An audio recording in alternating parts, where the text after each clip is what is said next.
everyone. Welcome back to the Unfriendly Crew, where we try to discuss some friendly facts in a very unfriendly manner. Pun intended, of course. So today we are going to discuss about a very new, I wouldn't say technology, but something new that is in everyone's life right now. It is about electric vehicles. Some are on the bench, some are strictly on the road, some are in between, like me, with regard to electric vehicles. Electric vehicles are a new trend, something that is the future, something it is just a fad, and some people think that it is a demon that's just gonna swallow it. I personally would love to have an electric vehicle, but I am still very skeptical about the usage and how it's gonna help and all those things. My likeness for that is because I have earlier done couple of projects for a EV charger manufacturer, and that is where I kind of started liking it. But I have my restricted views about it. I'll come to it as the thing progresses. But this is a fun area. There's a lot of innovations happening. There is a lot of new vehicles coming in. Some are targeting cheaper price points. Some are putting themselves as the Cadillacs and the Rolls Royces also. But the point here is that end of the day, it is electric vehicle and uh, how it is different from the normal combustion engine ones. Uh, I'll not prolong my introduction, but there's a lot to discuss. It's an ocean. It's a it's a never-ending topic. Probably, I'm preempting we might go into a multi-episode. This will be one of our first multi-episode topic. We do have few people who can very authentically speak about it, probably because they are users or just that they are very knowledgeable about anything and everything. Anyway, Vinod, what is your views on the electric vehicle? Thank you, Sri. EV industry, something which is very new, um, which is like in the early stages, I would say. Um, EV, what I would say is that it is something that people are exploring because we are so used to the combustion engine, right? Whether it is heavy vehicles or two wheelers or personal cars and all that. So we are used to using, or maybe we are used to that system. To change to something is a question mark for many people. Is it the right choice to do it? Should I just stick to the same thing? It's like how നമ്മുടെ പണ്ടത്തെ കാലത്ത് നമ്മുടെ camera എന്ന് പറയുന്ന പഴയ ആ രീതിയിലുള്ള film ഇട്ട ആ ഒരു യൂസ് ചെയ്യുന്ന ഒരു we are so used to that right. Digital camera വന്നപ്പോഴത്തേക്കും it made it much more easier. അപ്പം that fun of photography, if you ask photographers, some say they miss that old way of um, what do you call that, film develop അല്ലെങ്കിൽ ആ ഒരു kind of art was there. That's how they say it. Pain. ഇത്ര ഒരു ഫിലിമിനകത്ത് എടുത്ത് use ചെയ്യുന്നത്. Some say it's a pain. It Washing. is a pain, yeah, but for some people it is that art of doing it എന്നുള്ള they miss that. Digital ഇങ്ങനെ കുറെ ടക്ക് ടക്ക് ടക്ക് ടക്ക് കുറെ ഒരു photo എടുക്കുന്ന ആ ഒരു ഇത്. സോ ആ ചേഞ്ച് വന്നതുപോലെ I feel E we will make the change in the industry. Only thing is that we are still not sure how much of it is going to be a plus or a minus. Me personally, I am not a big fan of EV cars. One is because I feel it is too early. The technology is too early to be adopted. I would personally say that let there be scapegoats, people or the guinea pigs to go and take it up and be the first ones to adopt it, and then see how they are doing it, and then I'll adopt it later. This is how I approach it. But nevertheless, I feel that EV technology is something which you cannot stop. It will keep on evolving. നമ്മൾ ഒരുപാട് അതിനകത്ത് changes വരും. ഈ industry ഭയങ്കര growth കാണുന്നുണ്ട് in number of sales, production, everything. But overall, I would say this is something an uncharted territory, and we will see a lot of developments in the future. So, with that, I will ask Tom, what are your thoughts about it? Thanks, Vinod. So, I am in the market to buy a car. So, and I'm not someone who's very fussy about brands or any of that. I usually consider car as to go from one place A to B. I wonder, I've never really worried too much about the brand, the engine inside it, or any of that. All I've cared about it is it should have good technology inside, and I need to go from A to B. So, considering that I am in the market to buy a car, but I am still holding back from buying an EV. And for multiple reasons too, like Vinod പറഞ്ഞു പോലെ, there are multiple factors which is playing up on my mind too. അന്നേരം ഇതിനകത്ത് കുറെ കാര്യങ്ങളുണ്ട്. So E വിയെ കുറിച്ച് നമ്മൾ സംസാരിക്കുവാണെങ്കിൽ combustion engine വരുന്നതിന് മുമ്പ് ഇ വി വെഹിക്കിൾസ് വന്നിട്ടുണ്ട് സത്യം പറഞ്ഞാൽ. So you look at the history of E V vehicles first came out in the late 1800s. ആ ഒരു 1890 ആ ഇയറിലൊക്കെയാണ് ആദ്യത്തെ vehicle like invention E V ആയിരുന്നു ആദ്യം. And you look at some of the stats in America during the early 1900s, other than 1900 to 1920 വരെ, almost 30% of the cars in America was EV vehicles apparently. So അന്നേരം ഇത് oil കണ്ടുപിടിക്കുന്നതിന് മുമ്പുള്ള ആ ഒരു ഫേസാണ്. Oil ഈ ഗൾഫില് ഓയിൽ എക്സ്പ്ലോറേഷനും ഇത് കണ്ടുപിടിച്ചത് ആ ഒരു മിഡിൽ ഇയേഴ്സ് വന്നപ്പോഴാണ് നമ്മൾ കമ്പസ്റ്റൻ കാറിന്റെ എക്സ്പ്ലോഷൻ വന്നത്, ഇ വി ഡിക്ലൈൻ ആയത്. So that ഇതിനകത്ത് why is the sudden, like if you think about it, in the last ഒരു 3 yearsലാണ് ഇ വിയുടെ ആ ഒരു, it looks like it is slammed at your face everywhere you look. It's an EV, like you feel like you're forced to buy an EV. അങ്ങനെ ഒരു ഫീലാണ്. ഏതാ government എല്ലായിടത്തും you seeing ഇവിയുടെ ആ ഒരു Power of marketing. Pressure buying പോലത്തെ ഒരു ഇതിന്റെ അകത്ത് നമ്മൾ മനസ്സിലാക്കുന്നത് EV is in the market not because of shortage of fossil fuel. Okay, that is the way I understand it. In fact, if you go through some numbers of ലോകത്തുള്ള വലിയ oil production companies like BP and things like that, they were expecting the demand to continue. But what they found out is demand is declining. So they still have reserves. They still have oil reserves. They still have enough oil. There is still enough oil to keep going for decades. നമ്മൾ നാളെ എഴുന്നേറ്റ് അയ്യോ oil തീർന്നു പോയി എന്നുള്ള ഒരു situation വരാൻ പോകുന്നില്ല. ഇതിന്റെ അകത്ത് ഇ വി വരുന്നതിന്റെ പുറയിലുള്ള റീസൺ ഇസ് ഈ പെട്രോളിയം അല്ലെങ്കിൽ ഫോസിൽ ഫ്യൂവൽ യൂസ് ചെയ്ത് വരുന്ന കാറിന്റെ കാർബൺ എമിഷൻ ആണ് one of the big driving forces why EV has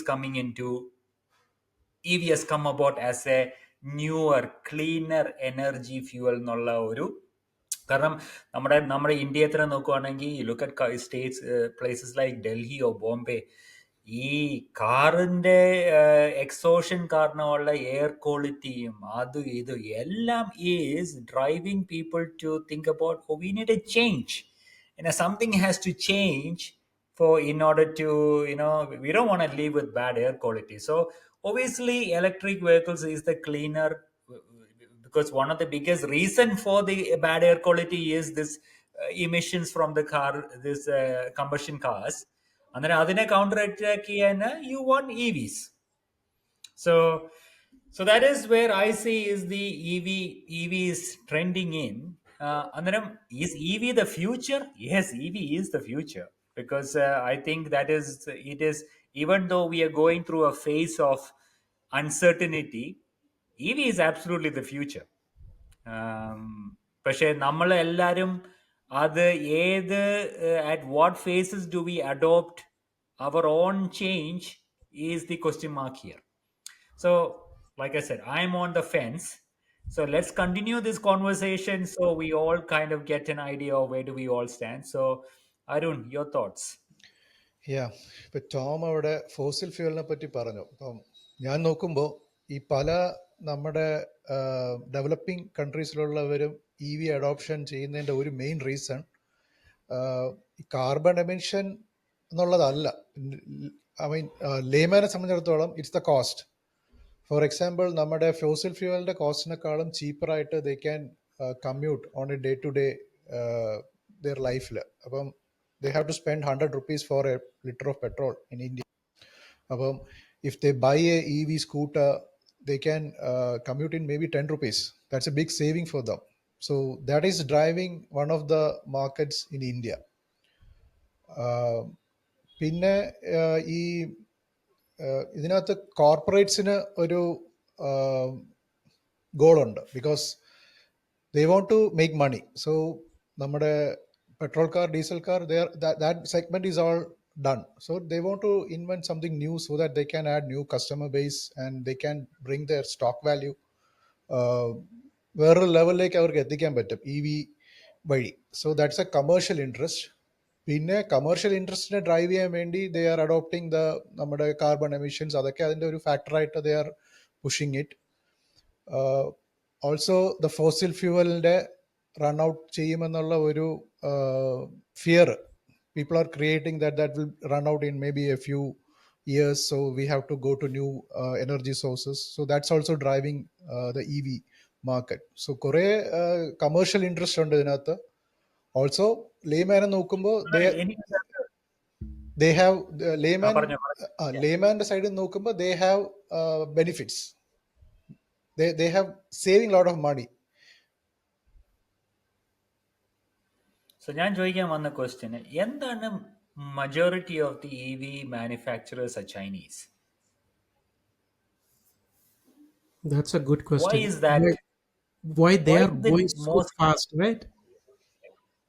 So point is ഈ ചൈനീസ് എന്ന് പറയുന്ന അവര് ഈ ബാറ്ററി മാനുഫാക്ചറിനെ പണ്ടേ കുറച്ച് അവര് ആദ്യമേ ചെയ്യുന്നുണ്ട്. If you look at small batteries, പക്ഷെ പല പല വെറൈറ്റിയിലുള്ള ഇതുണ്ടല്ലോ ഈ ബട്ടൺ സെല്ലോട്ടുള്ളതെല്ലാം, അതെല്ലാം അവർ പണ്ടേ അതിന്റെ ഒരു മാസ് മാനുഫാക്ചറിങ് ചെയ്തുകൊണ്ടിരുന്ന ഒരാൾക്കാരാണ്.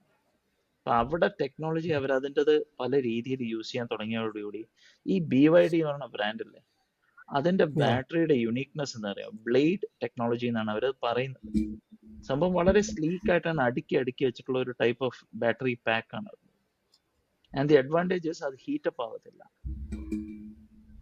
ഈവൻ നമ്മളുടെ ടാറ്റ ഇപ്പൊ ഇറക്കിയ അവരുടെ പുതിയ അവരുടെ എന്താണ് BXSCO എന്തായിരുന്നു അതിന്റെ ഒരു EV 100% EV ഇറക്കിയത്. മഹീന്ദ്ര അല്ലേ? സോറി മഹീന്ദ്രയുടെ അത് ഇറക്കിയത്. അതിന്റെ battery technology even that is also from China, പക്ഷെ അത് യൂസ് ചെയ്തിരിക്കുന്നതും അതുപോലെ ഒരു ടെക്നോളജിയാണ്. സോ ദാറ്റ് അതിന്റെ അടിയില് ഷാസിയുടെ അടിയിൽ വെച്ച് കഴിഞ്ഞാൽ വെയിറ്റ് ഡിസ്ട്രിബ്യൂഷനും അതും എല്ലാം നോക്കിയിട്ട്, അപ്പൊ അതെല്ലാം അവരവിടെ എക്സൽ ചെയ്ത് കഴിഞ്ഞു.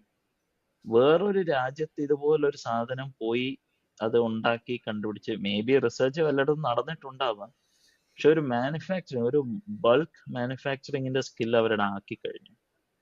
അപ്പൊ ടെക്നോളജി അവരുടേതാണോ അല്ലയോ എന്ന് ഞാൻ പറയുന്നില്ല, ബട്ട് ആ ഒരു ബാറ്ററി ടെക്നോളജി, അതിന്റെ മാസ് പ്രൊഡക്ഷൻ, അതിന്റെ ഹൈ ക്വാളിറ്റി, ഇത് മൂന്നും അവർക്ക് അച്ചീവ് ചെയ്യാൻ പറ്റിയിട്ടുണ്ട്.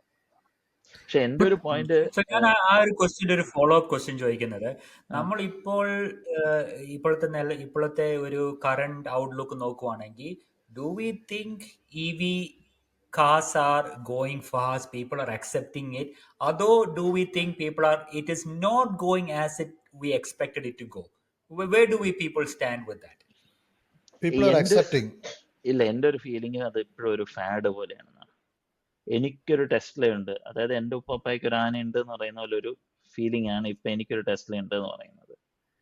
അപ്പൊ അതാ EVയുടെ പല കാര്യങ്ങളും എന്റെ ഒപ്പീനിയൻ അതാണ്. അതായത് കാരണം EVയുടെ ആ ബൂം ഇപ്പൊ ഇത് ലോകം മുഴുക്കെ കോൺകർ ചെയ്യും എന്ന് 2 വർഷം മുമ്പ് വിചാരിച്ചതുപോലെ EV കോൺകർ ചെയ്യുന്നില്ല. അതുകൊണ്ടാണ് it is become a hot topic. What is happening with EV? എന്നാൽ ഞാൻ ഇതിൻ്റെ അകത്ത് ചൈനയെ കുറിച്ച് ചോദിച്ച ഒരു question is the fact that it is made in China, does it bother people? No, China, what I personally feel it's a more of a geopolitical game that they're playing. അങ്ങനെയാണെങ്കിൽ പിന്നെ Now, ടെസ്ല വിൽക്കോ? അല്ലല്ല എന്തെന്ന് ടെസ്ലയുടെ പറഞ്ഞാൽ batteries full ചൈനയിൽ നിന്നല്ലേ? China ആണ്, പക്ഷെ look China iPhone അല്ല, ചൈനയുടെ ഞാൻ പറഞ്ഞ ഇവർ iPhone Chinese government is pushing so much for EV cars, right? അപ്പോൾ this is my personal opinion, my analysis, that ചുമ്മാ അവർ വെറുതെ ഒരു സ്ട്രാറ്റജിക് ആയിട്ട് നോക്കാതെ അവർ ചെയ്യത്തില്ല. ചൈനയ്ക്ക് വലിയൊരു ബിഗസ്റ്റ് പ്രോബ്ലം എന്തുവാണ്? they have to depend on oil from other countries, and their industries are very it's very hungry for more of oil, right? So if you look at history, Second World War Japan പറ്റി എന്തെന്ന് പറഞ്ഞാൽ they were depending on oil from other countries, and US put a oil embargo on them. That forced the Japanese to attack Pearl Harbor. That was that last straw, that last nail in the coffin kind of thing, which triggered the Japanese to attack. So oil എന്ന് പറഞ്ഞാൽ ഭയങ്കര ഈ petro dollars എന്ന് പറഞ്ഞാൽ ഭയങ്കര ഒരു powerful ടൂളാണ്. Now if you look at oil, if you look at it, Middle East, you can see naturally it's dominated by the US, right?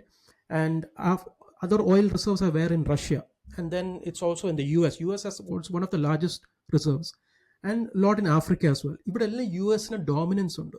So tomorrow if China gets cornered in a geopolitical kind of game, they don't want to be depending on these countries. So if they have a strong EV industry, they can just flip the finger and say, get lost, we don't care. This is what I feel. This could be one of the reasons. Second, besides China and all that, normally everyone talks about the petrodollars from Middle East, right? Saudi petrodollars or Qatar and dominance. Maybe a lot of countries are jealous of it, or they want to corner these countries in the future, so that we will not be depending on them for oil. Because normally നമ്മൾ history എടുത്ത് നോക്കിയാൽ wars ഒക്കെ വരുമ്പോൾ ഈ Middle East countries, they have this OPEC-നകത്ത് they have that controlling power to decide the price of oil, right? അവർ production കുറയ്ക്കുമ്പോഴത്തേക്കും oil price കൂടുന്നു. അപ്പോൾ what happens? All the other countries get affected. So I feel there is a geopolitical game over the years which has triggered this industry to grow, or the push by the governments. This is what I feel, my personal opinion. 2.5 നൂറ്റാണ്ട്, അതായത് 2.5 centuries. നമ്മളിപ്പം oil വന്നത് എപ്പോഴാണ്? Around 19th century ആണ്, early 19th century, correct around 1850s late അപ്പോഴെങ്ങാട്ടാണ്. 19th, yeah, അപ്പൊ ആ correct. സമയം തൊട്ട് 2.5 centuries, ലെറ്റ്സ് ടേക്ക് ഇറ്റ്, ഇപ്പൊ വരെ നോക്കുകയാണെങ്കിൽ ഏകദേശം അത്രയും ഉണ്ടാവും.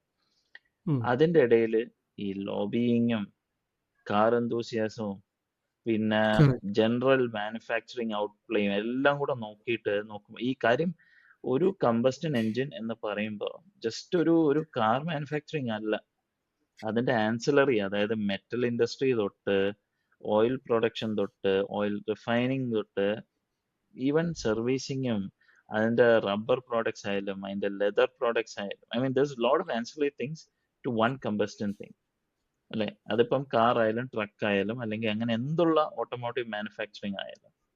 അപ്പൊ അത്രയും ഒരു ഇൻഡസ്ട്രി എസ്റ്റാബ്ലിഷ് ആയിരിക്കുന്നതാണ് ഇത്രയും സമയം കൊണ്ട്. അപ്പൊ അതില് നമ്മൾ ആകെ ഈ EV വന്ന് ചെയ്യാൻ പോകുന്നത്, നിങ്ങളുടെ ആ ഒരു എൻജിൻ എന്നുള്ള കോൺസെപ്റ്റ് ഇപ്പോഴും ഉണ്ട്, അത് കമ്പസ്റ്റിൽ നിന്ന് മാറിയിട്ട് ഒരു ഇലക്ട്രോമാഗ്നറ്റിക് കമ്പസ്റ്റൻ, ഒരു കമ്പസ്റ്റൻ വേഴ്സസ് ഇലക്ട്രോമാഗ്നറ്റിക് എന്നുള്ള ഇതാണ്. അപ്പൊ ആ ഇലക്ട്രോമാഗ്നറ്റിക് ഒരു മോട്ടോറിന് നമുക്കത് അത്രയും കമ്പസ്റ്റൻ പവറിന്റെ അതിലേക്ക് കൊണ്ടുവരാനുള്ള ഒരു എന്താ പറയാ, ഒരു ഔട്ട്പുട്ട്. ഫോർ എക്സാമ്പിൾ, ഈ ടെസ്ലയില് നിങ്ങൾ ആരെങ്കിലും ഇരുന്ന് ഓടിച്ചിട്ടോ ഉണ്ടെന്നുണ്ടെങ്കിൽ അതിന്റെ ഫസ്റ്റ് മൊമെന്റം എന്ന് പറയുന്നത് ഭയങ്കരമാണ്. അതായത് അതിന്റെ ടോർക്ക് ഭയങ്കര ഹൈ ആണ്. You pedal and then it shoots. Correct. There is no gear involved, right? Combustion എഞ്ചിന്റെ ട്രാൻസ്മിഷൻ ഓഫ് പവർ അതിലില്ല. ഇല്ല, നമ്മള് ആ ഗിയർ പെഡൽ ട്രാൻസ്മിഷൻ അമർത്തുന്നതും ഇല്ലാത്തതുകൊണ്ടുള്ള പ്രശ്നമാണ്. That's what you're trying to say, അല്ലേ? ഗിയറിന്റെ ഇത് മാത്രമല്ല, നമ്മളൊരു കമ്പസ്റ്റൻ, നമ്മൾ ഈ ഡ്രാഗ് റേസസ് ശ്രദ്ധിച്ചിട്ടുണ്ടെങ്കിൽ, why do these cars rev it up and keep it? കാര്യം ആ എൻജിൻ ഈസ് അറ്റ് മാക്സിമം RPM-ലാണ്. എന്നിട്ട് അവിടെ നിന്ന് Correct. ഒരു പ്രസ്സാണ്, ട്രാൻസ്മിഷൻ ഇമ്മീഡിയറ്റ് എൻഗേജിങ് ആണ്. അപ്പൊ നമ്മളാ ചെയ്യുന്ന ആ ഒരു ജി ഫോഴ്സ് നമുക്കിതില് എന്താ പറയാ, നോർമൽ കമ്പസ്റ്റിംഗ് കാറിൽ നമ്മൾ എത്ര ചവിട്ടി പിടിച്ചാലും ഒരു ഇതും ഫീൽ ചെയ്യാൻ പോകുന്നില്ല. അതുകൊണ്ട് ടെസ്ലയിലാണെങ്കിൽ നമ്മൾ ഒരു ജോൾട്ട് ചിലപ്പോൾ ഫീൽ ചെയ്യാം. അങ്ങനെ ഒരു That initial, ആ the power. അപ്പം Yeah. ഈ പവർ എന്ന് പറയുന്ന സാധനം ഇപ്പൊ സ്ലോലി ഇലക്ട്രിക് വെഹിക്കിൾസിൽ പ്രൂവ് ചെയ്ത് തുടങ്ങിയിട്ടുണ്ട്. പക്ഷെ എൻ്റെ ഒരു പ്രശ്നം എന്ന് വെച്ച് കഴിഞ്ഞാല് എനിക്കിപ്പോഴും അതിലൊരു ഫെയ്ത്ത് വന്നിട്ടില്ല. കാര്യം ആ infrastructure I'm not seeing it. ഇതെല്ലാം ഒരു ഫാൻസിനെസ് പോലെയാണ്. ഇപ്പൊ ഞാൻ ഇവിടുന്ന് ഇപ്പൊ തോംസണിന്റെ അങ്ങോട്ടേക്ക് ഡ്രൈവ് ചെയ്യണമെങ്കിൽ തന്നെ അറൌണ്ട് 1000 കിലോമീറ്റേഴ്സ് ഉണ്ട്. ഈ 1000 കിലോമീറ്റേഴ്സ് എനിക്ക് ഒറ്റ ദിവസം കൊണ്ട് 10 മണിക്കൂർ കൊണ്ട് ഒരു കമ്പസ്റ്റൻ എഞ്ചിനിൽ അടിച്ചു പറത്തിപ്പോവാം. ഇടയിൽ ഏതെങ്കിലും ഒരു പിറ്റ് സ്റ്റോപ്പ് മതി. അതേസമയം EV ആണെന്നുണ്ടെങ്കിൽ ഇപ്പോഴത്തെ ഒരു ബേസിക് റേഞ്ച് വെച്ച് നോക്കുകയാണെങ്കിൽ ഒരു 400 കിലോമീറ്റേഴ്സ് ആണ് നല്ലൊരു റേഞ്ച് പറയുന്നത്. അതായത് എനിക്ക് മിനിമം ഒരു 3 പിറ്റ് സ്റ്റോപ്പ് ആവശ്യം വരും. Yeah. ഈ പിറ്റ് സ്റ്റോപ്സ് നോർമൽ പെട്രോൾ പമ്പ്സിൽ അവൈലബിൾ അല്ല. അപ്പൊ ഞാൻ എന്ത് ചെയ്യും, ഐ ഹാവ് ടു ഡീടൂർ. ഈ 10 എന്നുള്ളത് 12-14 മണിക്കൂർ ഈസി ആയിട്ടാവും. Because charging time അതിനകത്ത് വരും അല്ലേ? ചാർജിങ് ടൈം അതിലുണ്ട്. Fill it, shut it and forget it അല്ല. നമ്മൾ അവിടെ ചെല്ലുമ്പോൾ അവിടെ ഓൾറെഡി ഒരുത്തൻ ചാർജ് ചെയ്യുന്നുണ്ടെങ്കിൽ അവൻ ചാർജ് ചെയ്യാൻ തീരണം, എന്നിട്ട് പിന്നെ നമ്മൾ ചാർജ് ചെയ്യാൻ നിൽക്കണം. അല്ല, ഈ തോംസൺ അഡോപ്ഷന്റെ കാര്യം ചോദിച്ചല്ലോ, അത് ഇപ്പം വേറെ കൺട്രീസിലെ എനിക്കറിയത്തില്ല. ഇപ്പം ഞാൻ താമസിക്കുന്ന നമ്മുടെ സ്റ്റേറ്റിലെ സെനാറിയോ ആണെങ്കിൽ people are adopting it. Adopting എന്ന് പറഞ്ഞാൽ ഞാൻ പറഞ്ഞ ലോ ആൻഡ് സ്കൂട്ടേഴ്സ് മുതൽ ഹൈ ആൻഡ് കാർസ് വരെ people are adopting. I can see more high end cars in the road that are electric. ഇപ്പൊ വരുന്ന കാർസ് എല്ലാവരും ചോദിക്കാൻ വന്നത് ഇന്ത്യയിലുള്ള മെയിൻ മാനുഫാക്ചറേഴ്സ് ഓഫ് EV. ഇന്ത്യയിൽ മെയിൻ ആയിട്ട് ടാറ്റ ആൻഡ് മഹേന്ദ്രയാണ് മാനുഫാക്ചർ ചെയ്യുന്നത്. മഹേന്ദ്രയുടെ പുതിയ electric car is like everywhere. People are just going for that. Because അതിന്റെ ഒരു റീസൺ എന്താണെന്ന് വെച്ചാൽ the car is pretty smooth. അതിലെ ഡ്രൈവ് ക്വാളിറ്റി എന്ന് പറയുന്നത് ഇറ്റ്സ് ഭയങ്കര സ്മൂത്ത് ആണ്. And I think the design also they are much better, right? Mahindra and design super design ആണ് മഹേന്ദ്രയുടെ. ഡിസൈനെ കുറിച്ച് നമുക്ക് വേണമെങ്കിൽ അത് വേറെ രീതിയിൽ സംസാരിക്കാം. കാര്യം കമ്പസ്റ്റൻ എഞ്ചിന്റെയും EVയുടെയും ഡിസൈൻ കോൺസെപ്റ്റ് തന്നെ ഡിഫറെന്റ് ആണ്. ഒന്നിന് ഭയങ്കര വൈബ്രേഷൻ ഉണ്ടാവും, ഒന്നിന് വൈബ്രേഷൻ കുറവാണ്. അപ്പൊ അതിന്റെ രീതിയിലായിരിക്കും അതിന്റെ ഡിസൈൻ വന്നത്. പക്ഷെ അഡോപ്ഷൻ ആണ് എനിക്ക് adoption is happening here. I don't know about other countries. Because നമ്മുടെ ഇവിടുത്തെ ഒരു ട്രാവൽ സ്പേസ് എന്ന് പറയുന്നത് മേ ബി ഇവിടുന്ന് കൊച്ചി പോകുന്നു 200 kilometres or Kozhikode or Kasaragod. So that all can be covered in one charge. So അത് country like Australia, if traveling from one place to another place take long distance, so that maybe there it may not make sense. But ഇവിടെ നീ ഇപ്പൊ ഇങ്ങനെയുള്ള വീടുകളിൽ പോയി നോക്കിക്കഴിഞ്ഞാൽ അവിടെ രണ്ടാമത്തെ കാറോ മൂന്നാമത്തെ കാറോ ആയിരിക്കും ചിലപ്പോൾ നിന്റെ ഈ ഇലക്ട്രിക് വെഹിക്കിൾ. അവരുടെ പ്രൈമറി വെഹിക്കിൾ എന്താണെന്നുള്ളത് നമ്മൾ ചെക്ക് ചെയ്യണമല്ലോ. അല്ല, ഇവിടെ ആക്ച്വലി കാർ മാത്രമല്ല, what people are doing is their whole house is becoming solar. So the charging cost everything is manage. So അവരെ സംബന്ധിച്ചിടത്തോളം investing in a car, that's it. ബാക്കി everything is free for them. Petrol അടിക്കണ്ട, charging cost ഇല്ല. ഇപ്പം ശ്രീ പറഞ്ഞ പോലെ ഇപ്പോൾ ഒരു ട്രിപ്പിന് പോകുന്നു, നമുക്ക് പെട്ടെന്ന് ഇപ്പം നമ്മളിങ്ങനെ നമ്മളിപ്പോൾ 4 പേര് ഇപ്പോൾ ഒരിടത്ത് ഇരിക്കുകയാണ്, നമ്മൾ പെട്ടെന്ന് പറയാം നമുക്ക് let's say we'll go to Goa എന്ന് പറഞ്ഞു കഴിഞ്ഞാൽ ഒരു EV എടുത്തുകൊണ്ട് പോകാൻ പറ്റത്തില്ല. നമ്മൾ ചിന്തിക്കുക എത്ര ചാർജ് ഉണ്ട്, ഓക്കെ, പിന്നെ പ്ലാൻ ചെയ്യണം, ഓക്കെ ഇത് ഓൺ ദ വേ എവിടെ ചാർജ് ചെയ്യണം. ഇതൊക്കെ ഇപ്പം നമ്മൾ കമ്പസ്റ്റൻ എഞ്ചിൻ അങ്ങനെ ചിന്തിക്കേണ്ട ആവശ്യമില്ല. നമ്മൾ അപ്പോൾ ഓൺ ദ സ്പോട്ട് നമ്മൾ 4 പേര് ഡിസൈഡ് ചെയ്യുന്നു, എടുക്കുന്നു, ഇംപ്രോംപ്റ്റു പ്ലാൻ ചെയ്യാം. But that thought will change. Like ഇപ്പൊ ന്യൂ ജെൻ ആണ് ഇനി ഇത് അഡോപ്റ്റ് ചെയ്യാൻ പോകുന്നത്. their planning and thoughts are all different.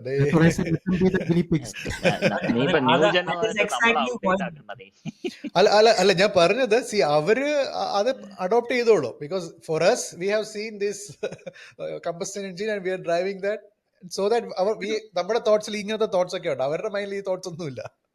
പക്ഷെ എന്റെ ഒരു ക്വസ്റ്റ്യൻ സോറി കേട്ടോ, എന്റെ ഒരു ക്വസ്റ്റ്യൻ ഉള്ളത്, ഇപ്പൊ നമ്മൾ കമ്പസ്റ്റൻ എഞ്ചിൻ കാർ വാങ്ങുന്നു, let's say we use for 5 years or whatever, നമ്മൾ അത് കഴിഞ്ഞിട്ട് നമ്മൾ റീസെൽ ചെയ്യുമല്ലോ. നോ EVനകത്ത് അങ്ങനെ റീസെൽ എന്നുള്ള ഓപ്ഷൻ ഇല്ല. As of now manufacturers saying battery life is I think 8 years they are giving maximum. ഞാൻ അതിന്റെ ഒരു after 8 years what will what do happen? you what Okay. do you there is no resale ഞാൻ value. അതിന്റെ ഒരു example What പറയാം. do you scrap it? Even a combustion engine, after 15-20 years you can scrap it and you can get some value out of it. But മറ്റേ EV എന്ന് പറഞ്ഞാൽ എന്താ, battery മാത്രമേ ഉള്ളൂ, ബാക്കി മൊത്തം ബോഡിയാ, പ്ലാസ്റ്റിക്കാ. അല്ല വിനോദ്, ഞാനൊരു എക്സാമ്പിൾ പറഞ്ഞുതരാം. അതായത് ടോം ആദ്യം പറഞ്ഞല്ലോ ഈ electric cars that happen long time back. പക്ഷെ അത് അപ്പൊ ഇവോൾവ് ചെയ്തതിന്റെ ഒരു റീസൺ എന്ന് പറഞ്ഞത് battery technology was very poor that time. ഇപ്പോൾ ഇറ്റ് ഈസ് അബ്സല്യൂട്ട്ലി ബ്രില്യൻറ്റ്. അപ്പം ഞാൻ പറഞ്ഞു വരുന്നത്, എൻ്റെ ഒരു റിലേറ്റീവിന് ഒരു കാറുണ്ട്, മഹേന്ദ്രയുടെ പഴയ EV സംതിങ് ലൈക്ക് ദാറ്റ്. ആ കാറ് ഐ തിങ്ക് 2010 അതിന് മുമ്പോ എങ്ങാണ്ട് പുള്ളി മേടിച്ചതാണ്. അത് മറ്റേ റീവന്റെ കാറല്ലേ? He still using that, no issues to battery. നമ്മൾ ഈ വറി ചെയ്യുന്ന പോലെ ബാറ്ററിക്ക് പ്രോബ്ലം ഒന്നും ഇതുവരെയ്ക്കും അതിനൊന്നും ഉണ്ടായിട്ടില്ല. Still is using it every day. He is commuting it in that. He is not spending any money for the petrol for the last 10-15 years. illa change it now after 15 years. If you throw away that car, still it's worth for him. ഇല്ല, അപ്പൊ അയാൾക്ക് വേറെ car ഇല്ലേ?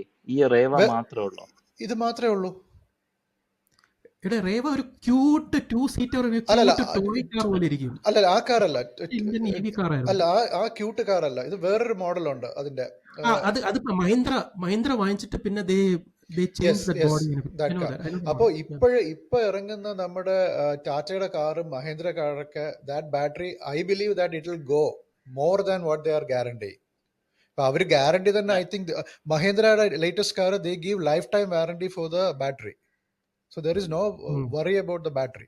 Something happened. Life time എന്നൊരു word ഉണ്ടല്ലോ, അത് is very tricky. Life time എന്ന് പറഞ്ഞാൽ അവിടെ ഒരു ആസ്ട്രിക്സ് അവിടെ ഇടും. ആരുടെ ലൈഫ് ടൈം? നമ്മുടെ ലൈഫാണോ? ഇവരവിടെ ഒരു ആസ്ട്രിക്സ് ഇടും, നമ്മൾ അതൊന്നും വായിക്കത്തില്ല. We have to go to the fine print. അവിടെ കുറെ ടേംസ് ആൻഡ് കണ്ടീഷൻസ് ഉണ്ട്. What is this life? ഈ ലൈഫ് ടൈം എന്ന് പറയുന്ന സാധനം, because I believe the modern battery easily that will go for more than 10 or 15 years without any problem, because the technology is so advanced. നിന്റെ വിശ്വാസം നിന്നെ രക്ഷിക്കട്ടെ, എനിക്ക് അതേ പറയാൻ പറ്റും. Because I have seen the old technology working for last 10-12 years without any problem. So the new technology should. എടാ exceptions എല്ലാത്തിനും ഉണ്ട്. ഐ മീൻ എക്സെപ്ഷൻസ് എല്ലാത്തിനും ഉണ്ട്. ഈവൻ എർത്തിന്റെ ഗ്രാവിറ്റിക്കും ഉണ്ട് എക്സെപ്ഷൻസ്. അതുകൊണ്ട് ഒരാളുടെ കേസ് നമുക്ക് എല്ലാത്തിനും എടുക്കാൻ പറ്റില്ല. So what I'm saying is, ഇപ്പോഴ് companies are giving the warranties. നേരത്തെയുള്ള വാറണ്ടി എന്ന് പറഞ്ഞാൽ they are giving for 8 years ആണ് വാറണ്ടി കൊടുക്കുന്നത്. Now they are extended that to lifetime. Maybe that asterisk കാണുമായിരിക്കും. Still that gives confidence for buyers to go for it. Okay, but my question then is, Toyota is not investing too much on EV. They are going more into the hydrogen. Why are they doing that? Toyota is slowly a sinking company. That's why they are not investing in such things. Is it? I'm not very sure about bold that. statement ആണ്. I'm not very sure about that. I think it's one of the most successful brands. അത് നമുക്ക് വേറൊരു ടോപ്പിക്കിൽ discuss ചെയ്യാം. The companies in Japan. പക്ഷേ ഞാൻ തന്നെ ഒരു news, I was watching one news about Porsche. They were going into EV, then they scrapped that whole plan. അവർ എന്തെന്ന് പറഞ്ഞു കഴിഞ്ഞാൽ, because Porsche എന്ന് പറഞ്ഞാൽ, you know, right, it's a racing car and all that. I think one is they're going through a lot of losses. Because EVയിലേക്ക് അവർ ഒരുപാട് invest ചെയ്ത് കുറേ കാര്യങ്ങൾ വെച്ചത് ആ whole thing has been put on hold now. So why are companies like Porsche doing that?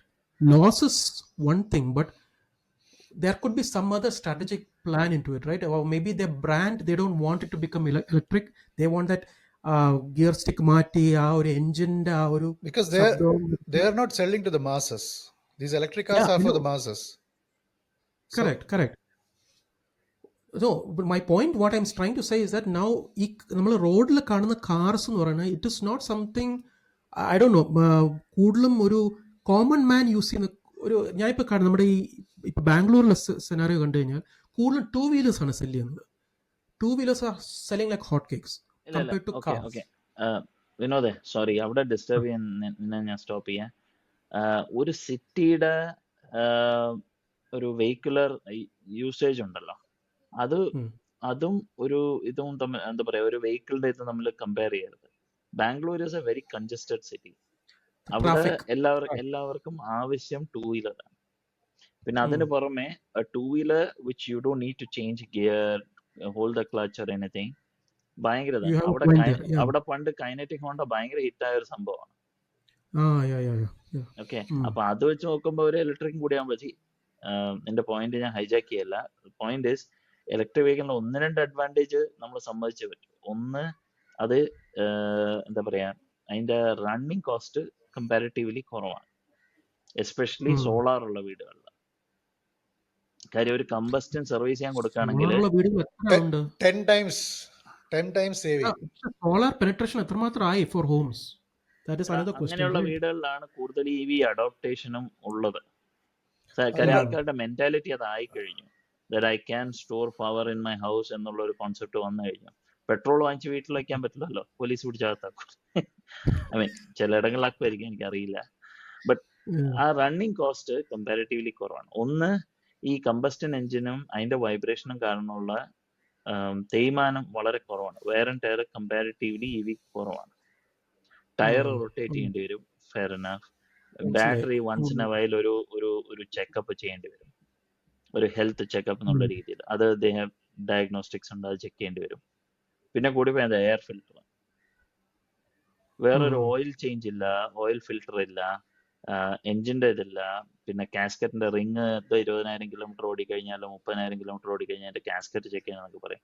അതൊന്നും ആവശ്യമില്ല.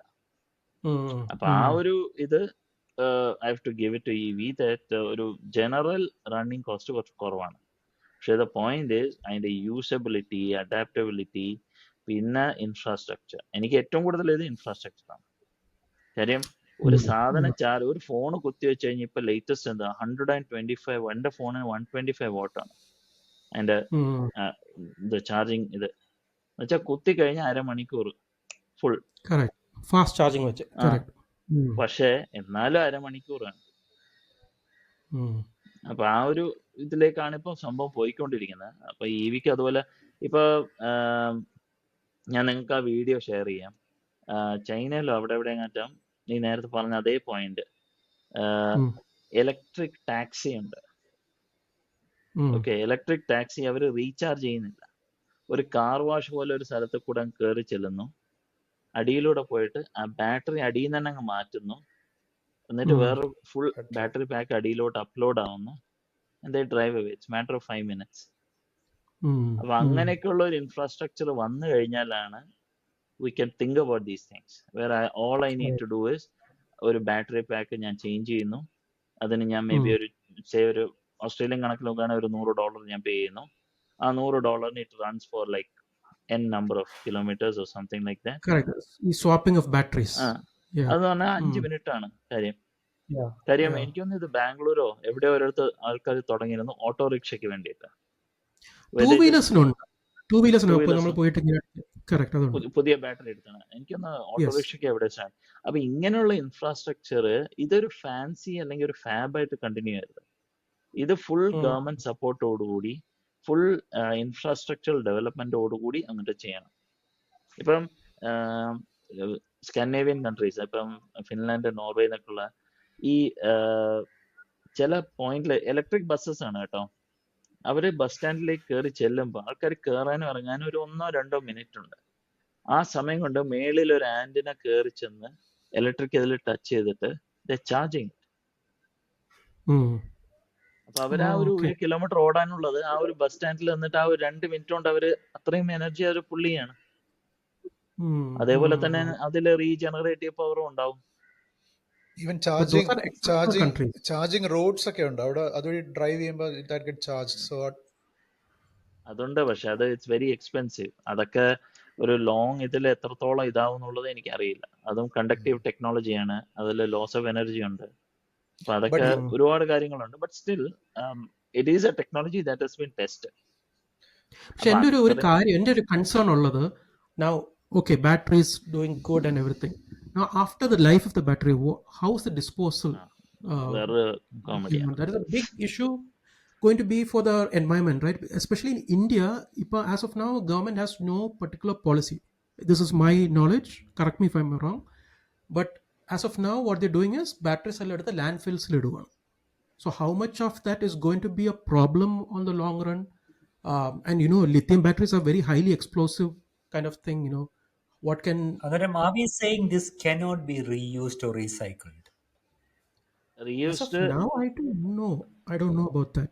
Reuse ചെയ്യാൻ പറ്റുമോ? ഇത് ഈ ലിത്യം മൈൻ ചെയ്യാനും അത് ഇതും എല്ലാം ഭയങ്കര ബുദ്ധിമുട്ടാ, ഡേർട്ടി ബിസിനസ് ആന്ന് പറഞ്ഞിട്ട് what is the point of just chucking it away? I mean, I don't get that. There is one I had.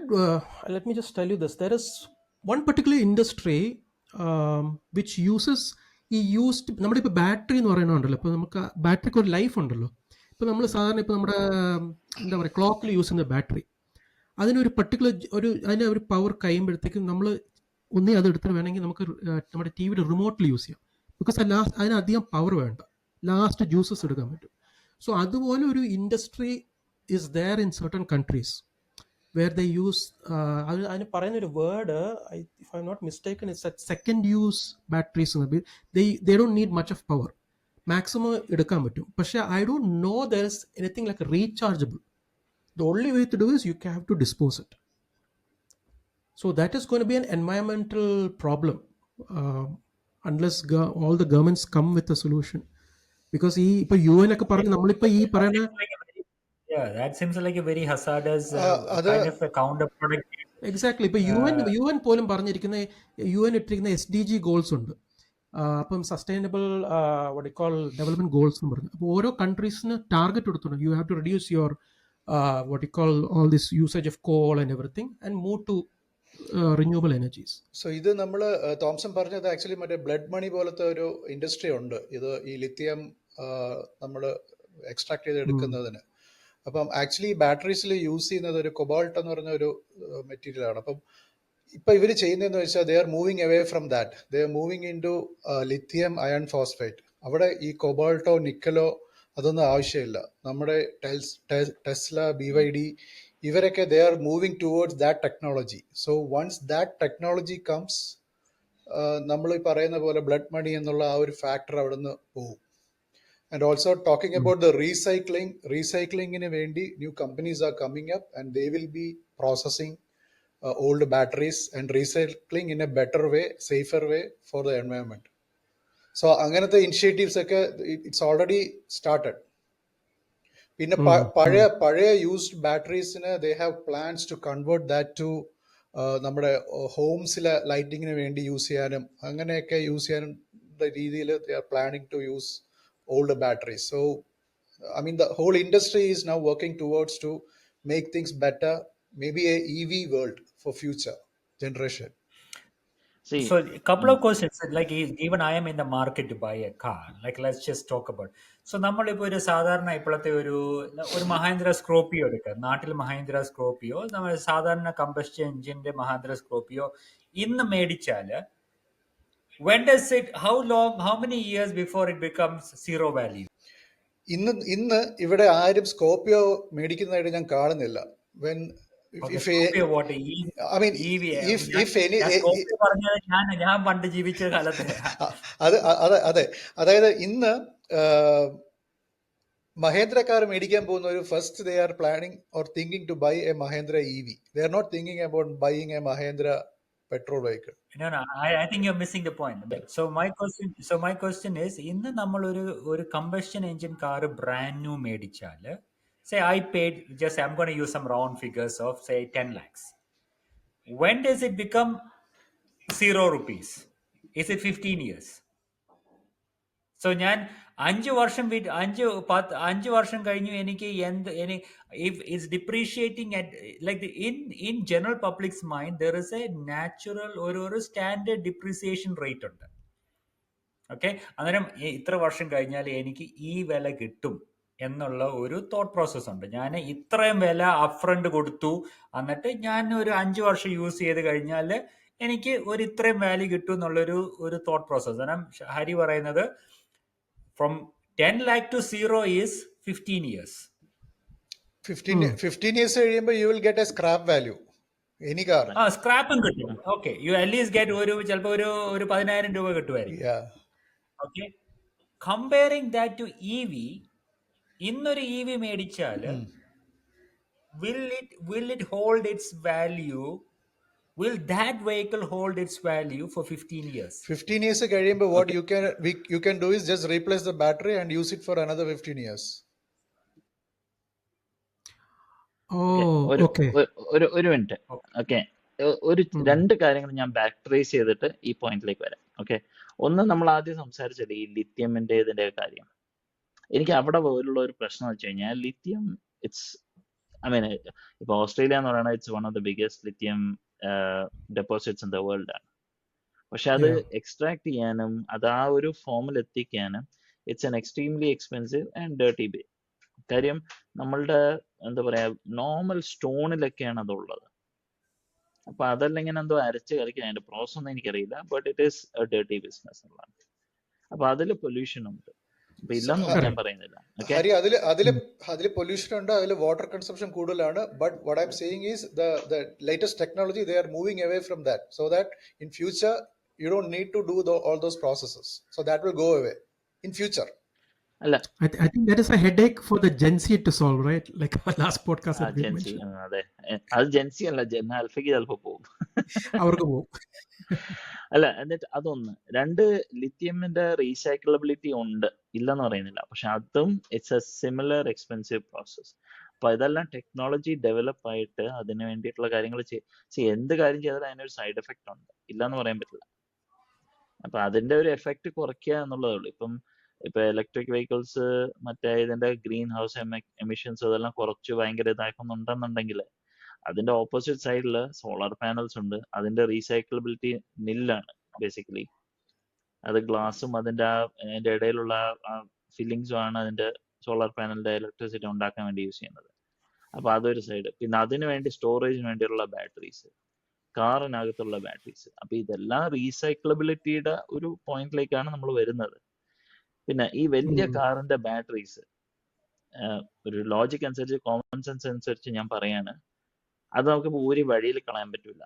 ഒരു എന്താ പറയാ ഫോണിന്റെ ബാറ്ററി വരുന്ന പോലെ, അല്ലെങ്കിൽ മറ്റേ ചെറിയ പെൻടോർച്ച് ബാറ്ററി ഊരി കളയുന്ന പോലെ നമുക്ക് റോഡിൽ കളയാൻ പറ്റില്ല. അതൊരു സർവീസ് സെന്റർ അല്ലെങ്കിൽ ആ മാനുഫാക്ചറിന്റെ ഓതറൈസ് സെന്ററിൽ പോയിട്ട് വേണം ചെയ്യാൻ. അപ്പൊ that means they will have some method or some arrangement to get rid of that. Okay, അത് റീസൈക്കിൾ ആണോ ഇല്ല, അവർക്ക് സേഫ് ആയിട്ട് ഭൂമിന്റെ അടിയിൽ കുഴിച്ചിടാനാണോ, എന്തെങ്കിലും ഒരു വകുപ്പ് ഉണ്ടാവും. ഇല്ല, ഇതിനകത്ത് പ്രശ്നം എന്താ ശ്രീ, ഇതിനകത്ത് ലിത്യം എന്ന് പറയുന്നത് ആ batteries are highly explosive compared to all other batteries. അതാണല്ലോ അരുൺ നേരത്തെ പറഞ്ഞത്, ദാറ്റ് ഇതിനുള്ള ടെക്നോളജിയും അതിനുള്ള നോൺ എക്സ്പ്ലോസീവ്. ഇപ്പൊ ഈ നമ്മുടെ മഹീന്ദ്രയുടെ ഇത് തന്നെ പറയാം, അവര് പറയുന്നത് ഒരു അപകടത്തിൽ പെട്ടാൽ പോലും അത് എക്സ്പ്ലോഡ് ആവില്ല എന്നാണ് അവർ പറയുന്നത്. അതുപോലെയാണ് ഈ BYDയുടെ ബ്ലേഡ് ടെക്നോളജിയിൽ അവർ പറയുന്നത്. കാര്യം അതിന് പിയേഴ്സ് ആയാലേ അത് എക്സ്പ്ലോഡ് ആവുള്ളൂ. ഒന്ന് അത് പിയേഴ്സ് ആയാലും അതിന്റെ എന്തോ ഒരു അറേഞ്ച്മെന്റ് രീതി, എന്തോ ഒരു സംഭവം. പക്ഷെ ഒരു കാർ ക്രാഷ് ആവുമ്പോൾ അതെങ്ങനെയാണ് പിയേഴ്സിംഗ് വരാതിരിക്കുന്നത്? Do they put any kind of protection to it, you think? Or മഹീന്ദ്രയുടെ കോൺസെപ്റ്റ് ഞാൻ വായിച്ചതും അതിലെ വീഡിയോസിലെല്ലാം കണ്ടതും, അടിയിൽ there is a solid plating, ഒരു ഓൾമോസ്റ്റ് ബുള്ളറ്റ് പ്രൂഫിംഗ് പോലെയാണ് അവർ ചെയ്തിരിക്കുന്നത്. അതുകൊണ്ട് തന്നെയാണ് ആ വെഹിക്കിളിന്റെ വെയിറ്റ് വളരെ ബാലൻസ്ഡ് ആണ്, ടോപ്ലിംഗ് എഫക്റ്റ് ഇല്ല. അതുപോലെ തന്നെയാണ് BYDയുടെ ആ ബ്ലേഡ് ടെക്നോളജി അറേഞ്ച് ചെയ്തിരിക്കുന്നത്. അതും ഷാസി ആയിട്ട് ഇന്റഗ്രേറ്റഡ് ആണ്. അപ്പൊ ആ ഷാസി ബിൽഡ് ചെയ്തിരിക്കുന്നതിന് അതിന്റെ ഇതിലേക്ക് അതിന്റെ വെയിറ്റ് താങ്ങാനും അത് ഡിസ്ട്രിബ്യൂട്ട് ചെയ്യാനും വേണ്ടിയിട്ടുള്ള രീതിയിലാണ്. ഞാൻ ഈ രണ്ട് വണ്ടിയെ കൂടുതൽ നോക്കിയുള്ളൂ. കാര്യം ഞാൻ BYD അല്ലെങ്കിൽ മഹീന്ദ്രയുടെ ആ വണ്ടി ഇവിടെ വരികയാണെങ്കിൽ മേടിക്കാം എന്നുള്ളൊരു ആലോചനയിലാണ് ഇതൊക്കെ. ഞാനും തോംസനെ പോലെ അക്കരെ വേറൊരു ക്വസ്റ്റ്യൻ ഇവിടെ. സോ നമ്മുടെ സാധാരണ കമ്പഷൻ എഞ്ചിന് ഒരു 200,000 300,000 കിലോമീറ്റേഴ്സ് ഒക്കെ ഓടി കഴിയുമ്പോൾ നമ്മൾ പറയും ഇതിന്റെ എഞ്ചിൻ പണിയണം, എഞ്ചിൻ തിരിച്ചു പണിയണം. So what is that correlating to in EV? Like EV ക്ക് ഒരു എഞ്ചിൻ ഉണ്ടോ? And does that engine go through the same wear and tear as a combustion engine?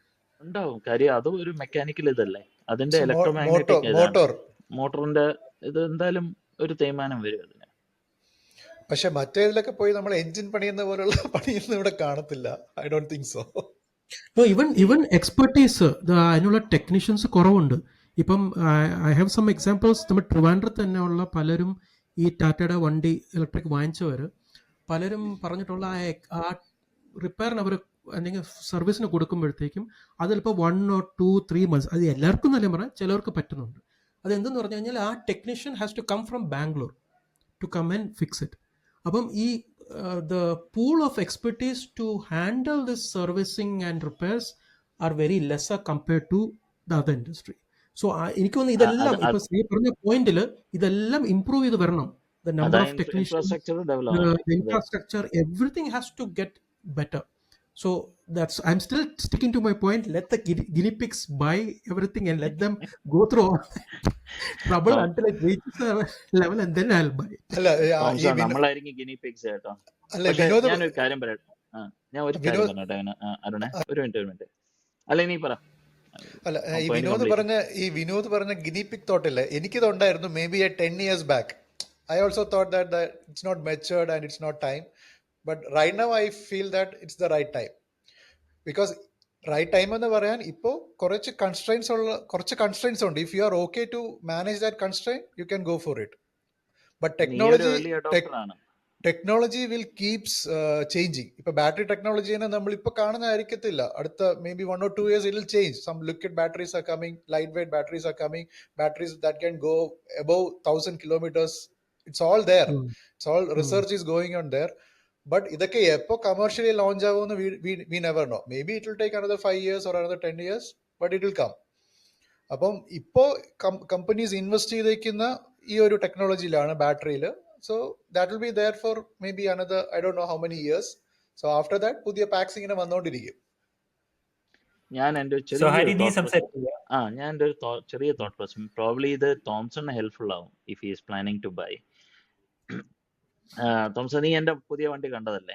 ഞാൻ എക്സ്ട്രയിൽ എടുത്തിട്ട് വന്നത് നിന്റെ അങ്ങോട്ടേക്കാണല്ലോ ആദ്യമായിട്ട്. അപ്പൊ ഞാൻ ആ വണ്ടി 2.5 വർഷം മുമ്പ് മേടിക്കുന്നതിന് ആ സമയത്ത് ഞാൻ വെറുതെ ടെസ്ലയിലും പോയി അന്വേഷിച്ചത്.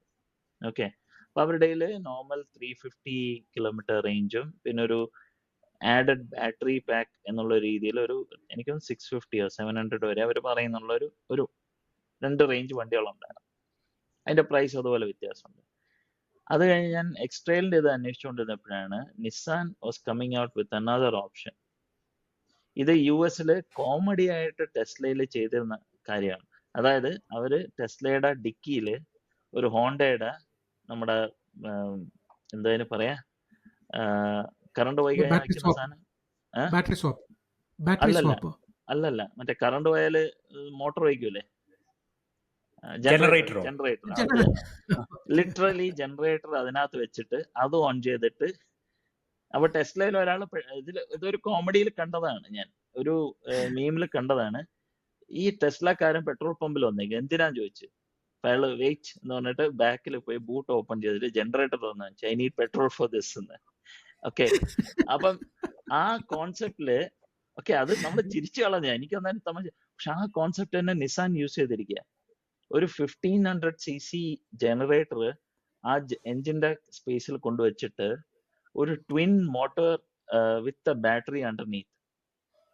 അപ്പൊ നമ്മൾ ഓൺ ചെയ്യുമ്പോൾ ആ ഇലക്ട്രിസിറ്റി ഉപയോഗിച്ച് ആ എഞ്ചിൻ റൺ ആവുക. അതായത് ഏകദേശം ഒരു 7-8 ലിറ്റർ പെട്രോളില് 100 കിലോമീറ്റർ എന്നുള്ളൊരു, 100 അല്ല അതിലും കൂടുതൽ. കാര്യം ഇത് കോൺസ്റ്റന്റ് RPM ആണ്, ഒരു ചേഞ്ചും ഇല്ല. അപ്പൊ ജനറേറ്റർ ഓടുന്ന അതേ മൈലേജ് കിട്ടും. ഇത് ഫുൾ ഓടുന്നത് ബാറ്ററി പവറില്. സ്റ്റോപ്പായി പോയി കഴിഞ്ഞാൽ ഇത് ഒഴിച്ച് നമുക്ക് ഓടിക്കാം അല്ലേ? അല്ല, സ്റ്റോപ്പ് ആവില്ല. നമ്മൾ പെട്രോൾ ഉണ്ടായിരുന്നാ മതി. അപ്പം പെട്രോളിന്റെ ഇത് കൂടുന്ന കുറയുന്ന അറിയാം. അപ്പൊ ഏതെങ്കിലും പെട്രോൾ പമ്പിൽ കയറുക, പെട്രോൾ അടിക്കുക, വണ്ടി വിടുക. മൈലേജ് എന്ന് പറഞ്ഞാൽ മാസീവ് മൈലേജ് ആണ്. ഇപ്പൊ BYD ചെയ്തിരിക്കുന്ന കോൺസെപ്റ്റ് ഉണ്ട്, അതിന്റെ ഒരു പടി കയറ്റി പിടിച്ചിട്ടുണ്ട്. ഇതേ സംഭവം തന്നെ ജനറേറ്റർ, പക്ഷെ അവര് അതിനെ ഫ്രണ്ട് വീൽ കോൺസെപ്റ്റും കൂടെ ആക്കിയിട്ടുണ്ട്. അതായത് ആ ജനറേറ്ററിൽ അതിന്റെ പവർ ട്രാൻസ്മിഷൻ ഫ്രണ്ട് വീലിൽ കൊടുക്കുന്നുമുണ്ട്. അതേസമയം അത് എൻഗേജ് ആവാത്ത സമയത്ത് ഫുൾ ഇലക്ട്രിക് വെഹിക്കിളിന്റെ അതേപോലെയാണ് ബിഹേവ് ചെയ്യുന്നത്. അപ്പൊ അതായത് എനിക്കൊരു 10-600 കിലോമീറ്റർ ഈ ബാറ്ററി പാക്കിൽ കിട്ടും. പ്ലസ് ഒരു ആ പെട്രോൾ അടിച്ചു കഴിഞ്ഞാൽ എനിക്കൊന്ന് അഡീഷണൽ ഒരു 300-400 കിലോമീറ്റേഴ്സും കൂടെ അതിലും കയറുന്നുണ്ട്. പക്ഷെ അത് മെയിൻ നോർമൽ റോഡ് ഡ്രൈവിലാണ്. അതില് നിന്റെ ഓഫ് റോഡിങ് ഒന്നും പറ്റത്തില്ല. ഹൈബ്രിഡ് കാസ് ഒരു ഹൈബ്രിഡ് എന്ന് പറയാൻ പറ്റില്ല. ഹൈബ്രിഡിന്റെ ഓപ്പോസിറ്റ് വേരിയേഷൻ. ഹൈബ്രിഡ് സാധാരണ ഉദ്ദേശിക്കുന്നത് മറ്റേ ടൊയോട്ടയുടെ ഒക്കെ മറ്റേ ബ്രേക്ക് ചെയ്യുമ്പം റിവേഴ്സ് അപ്പൊ ഇങ്ങനെയാണ് അത് പോകുന്നത്. അതായത് the dependency on oil is still there എന്നുള്ള ഒരു കോൺസെപ്റ്റിലാണ് EV എന്ത് റിഫോം ആവുന്നതായിട്ടാണ് എനിക്കിപ്പോ തോന്നുന്നത്. അതിന് പകരം ഈ ഒരു ആ പെട്രോൾ പമ്പിൽ ഒരു 2 അഡീഷണൽ EV ചാർജിങ് വെക്കുക ഒരിടത്തും കാണുന്നില്ല. ഇപ്പൊ EV ചാർജിങ് അറ്റ്ലീസ്റ്റ് ഞാൻ എൻ്റെ ഒരു ഓസ്ട്രേലിയയിലെ ഔട്ട്ലുക്ക് വെച്ച് ഞാൻ പറയുന്നതാണ്, ഇവിടെ സോളാർ അഡോപ്റ്റേഷൻ ആണത് വളരെ ഹൈ ആണ്. എസ്പെഷ്യലി വീടുകളിൽ വളരെ റാമ്പൻ്റ് ആയിട്ട് വരുന്നുണ്ട്. കാര്യം ഇവിടെ ഇലക്ട്രിസിറ്റി കോസ്റ്റ് കൂടുതലാണ്. അപ്പൊ ഇവരാണെങ്കിൽ ഈ കോൺസെപ്റ്റ് എന്തുകൊണ്ട് ഈ പെട്രോൾ പമ്പ്സിൽ കൊണ്ടുവരുന്നില്ല EVക്ക് ചാർജ് ചെയ്യാൻ വേണ്ടിയിട്ട്? ഞാൻ വളരെ റെയർ ആയിട്ട് കാണുന്നുള്ളൂ. ഇപ്പൊ കാണുന്നത് കൗൺസിൽ പാർക്കിങ്ങിൽ ഒരു 100 എണ്ണം ഉള്ള പാർക്കിംഗ് ഉണ്ടെങ്കിൽ ഒരു slot. Correct me if I'm wrong Thomson. ഏതെങ്കിലും ഒരു കൗൺസിൽ പാർക്കിങ്ങിൽ ഒരു കോർണറിൽ ഒരു EV പാർക്കിംഗ് ആണ്. ഇല്ലെങ്കിൽ നല്ല അഫ്ലുവൻസ് അതായത് കൗൺസിലിന്റെ പാർക്കിംഗ് ഉണ്ട്, ഫ്രീ പാർക്കിങ്ങോ അല്ലെങ്കിൽ പെയ്ഡ് പാർക്കിങ്ങോ ഉണ്ടാവും. അതിലേതെങ്കിലും ഒരു കോർണറിൽ ഉണ്ടാവും ഒരു EV പാർക്കിംഗ്. ഇല്ലെങ്കിൽ നല്ലൊരു അഫ്ലുവന്റ് ഏരിയയിൽ ഒരു പച്ചക്കളറൊക്കെ അടിച്ച് ഒരു 2 ബേ നമ്മുടെ വികലാംഗർക്കുള്ള പാർക്കിംഗ്, അതായത് ഫിസിക്കലി ഹാൻഡിക്യാപ്ഡിനുള്ള പാർക്കിംഗ് ഉള്ളതിന് പകരം ഇത് അവിടെ കൊണ്ടുവച്ചിട്ടുണ്ടാവും. എന്നിട്ട് അവിടെ ഉണ്ടാവും നല്ല പളവളാ തിളങ്ങുന്ന ഒരു ടെസ്ല അവിടെ വെച്ചിട്ടുണ്ടാവും. സോ അത് പോരാ ഇത് ഡെവലപ്പ് ആവാൻ. എനിക്ക് എന്റെ സ്കെപ്റ്റിസിസം മുഴുവൻ അതാണ്. എനിക്കൊരു നല്ലൊരു EV വേണം, എനിക്ക് ഫാസ്റ്റ് റീചാർജിങ് വേണം, അതുപോലെ തന്നെ എനിക്ക് ഫ്രീക്വന്റ് ആയിട്ട് ചെയ്യണം. കാരണം 200 കിലോമീറ്റർ ഓടിക്കഴിഞ്ഞാൽ സംഭവം ഡിപ്ലീറ്റ് ആയി 50%. പിന്നെ നെഞ്ചിടിപ്പാണ്, എന്റെ അമ്മ ഇപ്പൊ തിരുപ്പതി.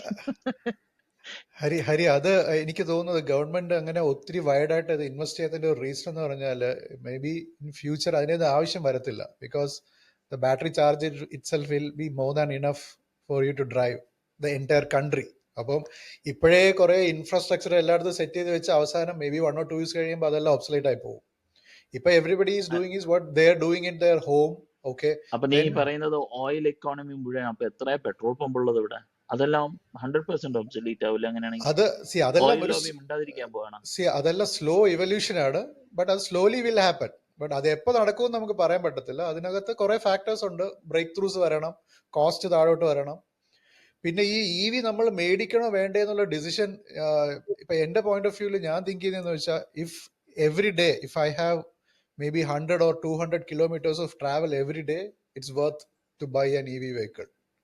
അല്ലാതെ ഞാൻ ഒരു കാർ മേടിച്ചിട്ടിട്ട് ആഴ്ചയിൽ 1 ദിവസമോ 2 ദിവസമാണ് ഡ്രൈവ് ചെയ്യുന്നതെങ്കിൽ there is no point in having an EV vehicle. അത് we can easily manage with petrol or diesel car. പക്ഷെ എനിക്ക് തോന്നുന്നു EV കാർസിൽ യൂസേഴ്സിന് വരുന്ന വലിയ challenge, I think what Sri was also mentioning is that ആ ചാർജ് ആങ്സൈറ്റി കാണും.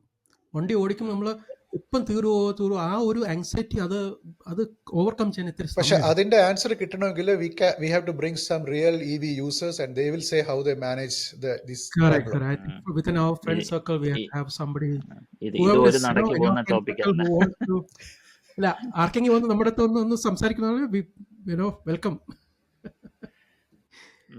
But I think from this discussion, I think Tom, what do you think? Like, do you feel like convinced or you're still? ഞാനിപ്പോൾ അടുത്ത ഒരു വണ്ടി മേടിക്കുവാണെങ്കിൽ full EV മേടിക്കാനുള്ള ധൈര്യം എനിക്കില്ല.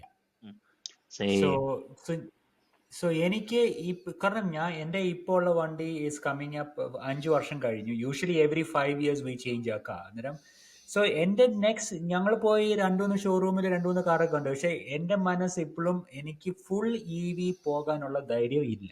So അന്നേരം പിന്നെ ഉള്ള പക്ഷെ എനിക്കൊരു I know EV is the future.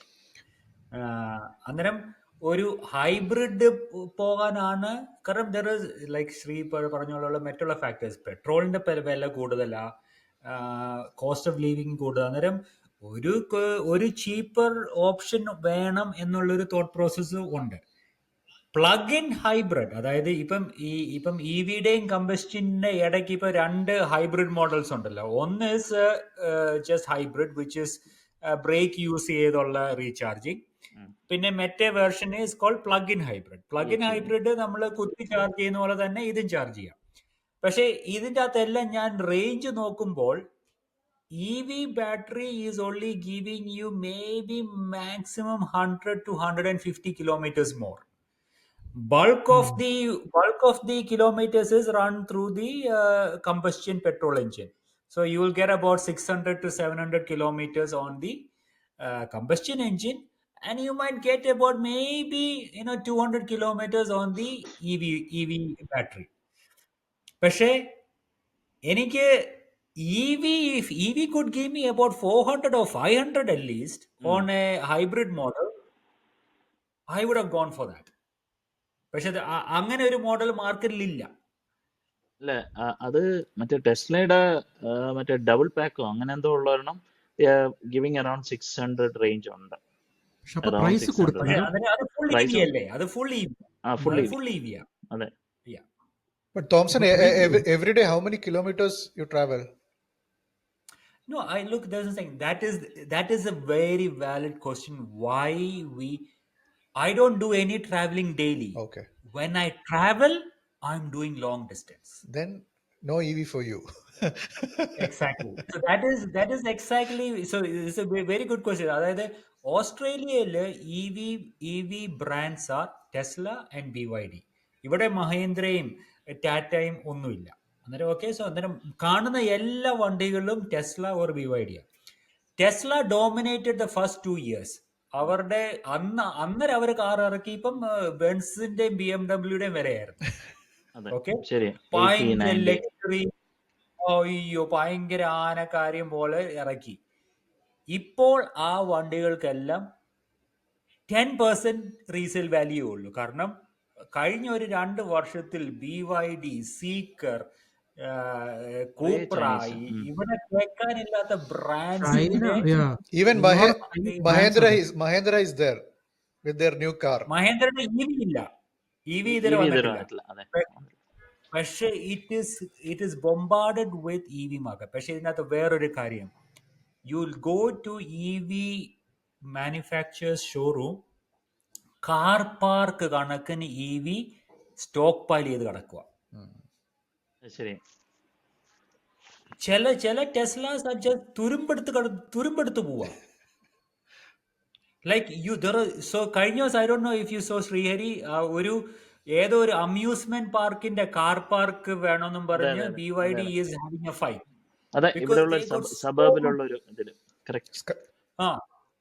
So ഇവർക്ക് ഈ കാസ്, ഈ പുതിയ പ്രൊഡക്ഷൻ കാസ് പാർക്ക് ചെയ്യാൻ സ്ഥലമില്ല. It is just flooding car parks. So I think maybe there is a Chinese marketing tactic, to flood the market with EVs and bring the price down of other competitors. That could be a strategy. But that's the thing. Price is not going. So they are all priced around the, their price. But resale value illengil, what do you do? That's also my biggest question. Resale value. That is a big question that everyone will have. Yeah. So the battery is charger anxiety. Yeah. That is one thing. Range, driving range, resale value. These 3 things is what is probably causing me from stopping from actually getting a new EV vehicle. Actually, ഇതിന്റെ opposite ഉള്ള ആൾക്കാരാണ് അത് മേടിക്കുന്നത്. Anxiety. അല്ല, അങ്ങനെയല്ല ഞാൻ പറഞ്ഞത് they don't have to travel long distance. Their need is like everyday travel. And they want to maintain it for their lifelong. That's it. They want to keep it for 15 years, and after that they will think about what to do. എനിക്ക് തോന്നുന്നു നമ്മൾ പണ്ട് diesel വണ്ടി ആളുകൾ വാങ്ങുന്ന അതുപോലെയല്ലേ. Diesel വണ്ടി ഒരുപാട് നല്ല യൂസേജ് ഉണ്ടെങ്കിൽ ആളുകൾ വാങ്ങത്തുള്ളൂ. Because it is more expensive. അപ്പൊ യൂസേജ് അനുസരിച്ചായിരുന്നു ആളുകൾ ആ പ്രൈസ് അവർ എന്താ പറയുക വാലിഡേറ്റ് ചെയ്യുന്നത്. ഇവിടുത്തെ ഡെലിവറി ഗൈസ് എല്ലാവരും EVയിലോട്ട് സ്വിച്ച് ചെയ്തിട്ടുണ്ട്. ഈവൻ സൊമാറ്റോ, സ്വിഗ്ഗി, അവരെല്ലാവരും they are now using EV. അതൊക്കെ ചുമ്മാ മാർക്കറ്റിംഗ് ടാക്ടിക് അല്ല. ഞങ്ങൾ അതിന്റെ EVയിലാണെന്ന് മാർക്കറ്റിംഗ് അല്ല, because they are saving money, right? അവർക്ക് പെട്രോളിൽ സ്പെൻഡ് ചെയ്യുന്നതിന്റെ 1/10 they need to spend for the charging. That is 2-wheelers, correct. എന്തായാലും ഇത് I think we should probably try and bring this to a close. Sorry, Thomas, I think we should try and bring this to a close. ഇതിപ്പോ മതിയായില്ലേ? ഒരു ഇതിൽ എവിടെ എത്തുന്നില്ല. നമുക്ക് I think we should have we should have some guests from our friend circle who can share their insights from their experience of using. I think that is better. എന്തായാലും ഒരു കാര്യം തീരുമാനമായി, തോംസണ് പറ്റിയ കാറല്ല എന്ന് മനസ്സിലായി EV. ആ decision നമ്മൾ എടുത്തു. അപ്പോൾ ഒരു കാര്യം ചെയ്യാം, we'll come back with some guests. അപ്പോൾ dear viewers, put in your comments. Let's use that for the part 2 of this topic. In the meanwhile, do share, subscribe and press the bell icon. അപ്പോൾ അടുത്ത ഇതിന്റെ continued ഇതും ബാക്കിയുള്ള ടോപ്പിക്സുമായിട്ട് we'll see you all very soon. Thank you, guys. Bye bye. See you next time. Thank you. Bye. See ya.